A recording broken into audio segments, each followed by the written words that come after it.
What's up, everyone? Last week, the NFL world was stunned when the Miami Dolphins traded for retired tight end Darren Waller. The move was met with a ton of criticism and confusion. But now, we're getting an inside story directly from a man who orchestrated it all, super agent Drew Rosenhaus, and it changes the entire narrative. Let's break down the bombshells he dropped, how the Waller trade really happened. First, and most importantly, this was not a case of the Dolphins desperately chasing a retired player. It was the other way around. On a TV appearance, Rosenhaus revealed the timeline. "I got a phone call from Darren in the last week of June," Rosenhaus said. And he said, "Drew, I've decided I want to play again. I miss football. The fire to play, the love for the game, is back, and I would like to play for the Miami Dolphins." This is a massive detail. Waller didn't just want to unretire. He specifically targeted Miami. So why Miami? The answer is offensive coordinator Frank Smith. Smith was Waller's tight ends coach with the Raiders during his peak. Back in March, Waller himself said there were only two coaches he would even consider coming back for, John Gruden and Frank Smith. This wasn't a random decision. It was a calculated move by Waller to reunite with a coach he trusts implicitly. This context shows that Waller is committed and motivated, which should give Dolphins fans a lot more confidence than they had a week ago. The other side of the Jonnu Smith story.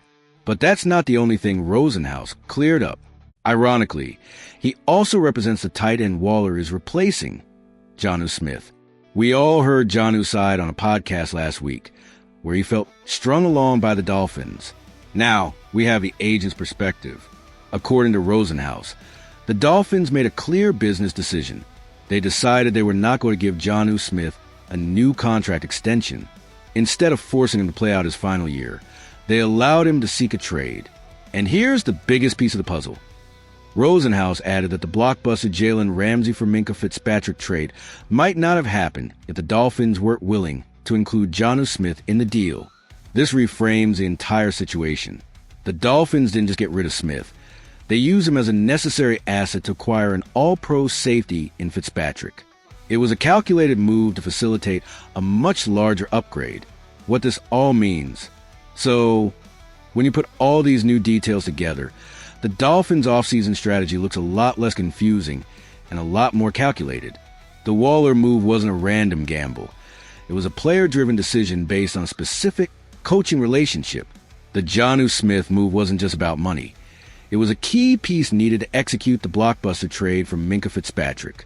This is the high-stakes chess game of the NFL offseason.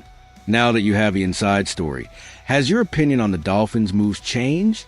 Does this make you more or less confident in their plan? Let me know in the comments. In the high-stakes world of the NFL, sometimes the boldest move is the only one left. And right now, a wild trade proposal is making the rounds that could either save the Miami Dolphins season or send the entire franchise into a complete tailspin. The idea is as shocking as it is fascinating. Trade Tua Tagovailoa to the New Orleans Saints and sign Aaron Rodgers. The logic behind this blockbuster idea starts with a growing sense of urgency in Miami.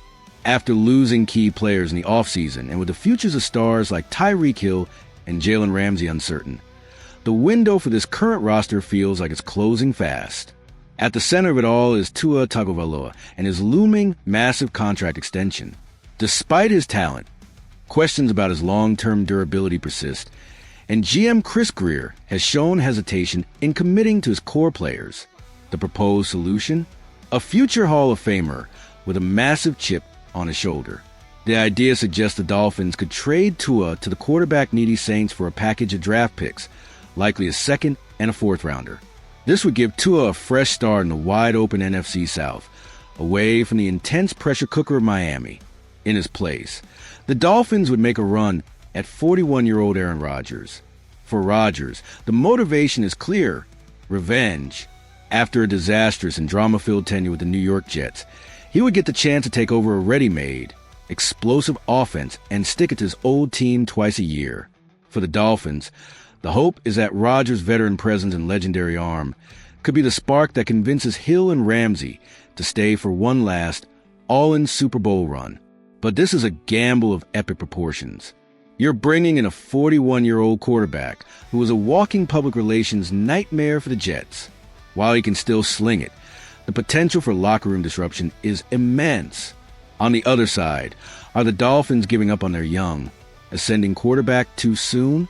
A player who, when healthy, has proven he can lead a high-powered offense. So, we have to ask, is this the desperate, all-in move the Dolphins need to make to chase a championship? Or is it a reckless trade that swaps a potential long-term future for a short-term, high-risk gamble? Let us know what you think in the comments. It's a blockbuster idea that would completely reshape the AFC. It forces Miami to choose between the future they have and the legendary but volatile talent they could get.